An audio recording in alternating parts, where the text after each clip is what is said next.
If you are energetically sensitive, if you are an empath, if you feel things really deeply, then this is a video that you need to watch. Because I'm going to show you what's actually happening and how to deal with all those different feelings that are coming in, and to you how to actually deal with them. Shout out to all the empaths out there. The empaths and the energetically sensitive. If you don't know what an empath is, well, it's the kind of person who feels really deeply, who feels really sensitively. I feel everything. Like I can feel, sometimes it gets really overwhelming. I need to moderate what I watch on TV because I get so invested in the stories that are made up in front of me that it has a visceral physical effect on my well-being. I can feel it within myself. Do you ever have a lot of feelings that you can't explain? Like, why am I feeling so depressed or so heavy? Why am I feeling so frightened right now? When there doesn't seem to be anything in your world that kind of explains it. Well, it's pretty likely that you're an empath. And when it comes to being an empath, a lot of people use it as a kind of excuse. I'm an empath, so I can't be around that person. Or, no, I'm energetically sensitive, you don't understand. I need to, make sure that I protect myself. And look, those things are true. If you can continue to take on the thoughts and feelings of other people, then yeah, it's going to make you feel crappy. It's very often, it's a strange thing, we say we're empaths and we're energetically sensitive, but do we pick up on the good vibes of other people? Well, yes, that should happen as well. But what most empaths and energetically sensitive people talk about is the negativity that they feel. They're more likely to feel the negativity in the world than they are to feel the positivity in the world. Sometimes in my life, I will get a huge wave of emotion. And that's what it feels like. I'll be doing something completely innocuous, something that doesn't trigger me in any way, shape or form. And then all of a sudden, this wave of emotions will come hit me. And it might feel like I'm really heavy, or it might feel like I'm having a panic attack, or it might feel like all of a sudden I need to cry for a moment.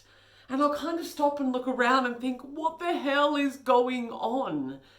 And in the past, what I would do would be to invest in those feelings. They would bubble up or they would come over me and I would think, oh my gosh, yes, I am depressed.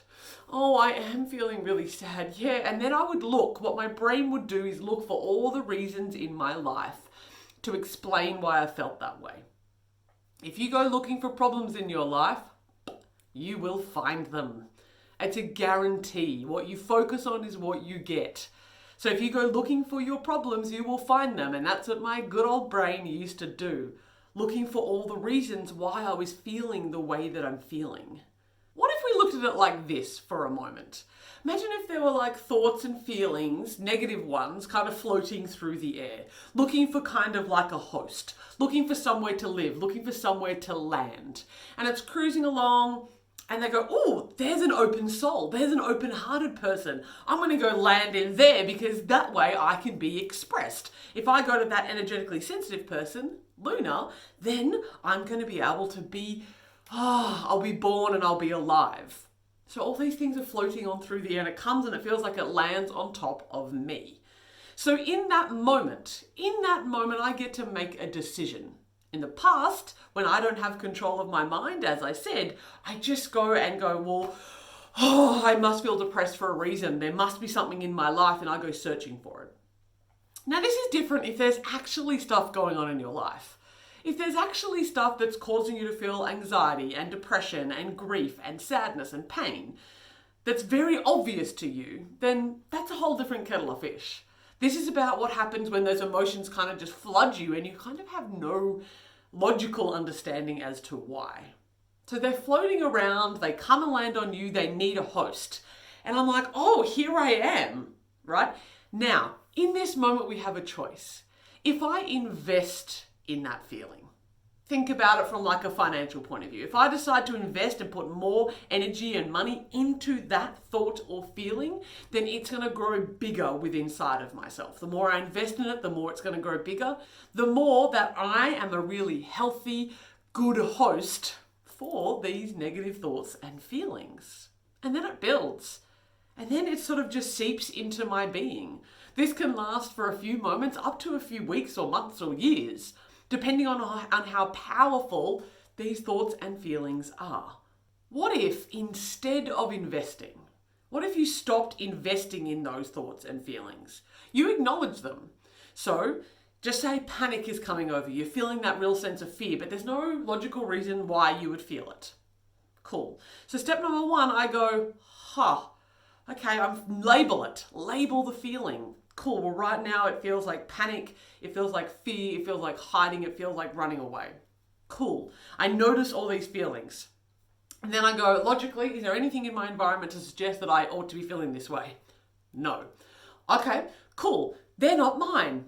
Excellent. I'm not going to invest in these thoughts and feelings right now. And they're still there. They're still within me. But if I don't invest, then there's no host for them. If I don't invest, what ends up happening is they end up moving through me. It's like they land down on my planet Luna and go, cool, I'm going to see if I can find a host here to hang out with for the next week, 3 weeks, whatever.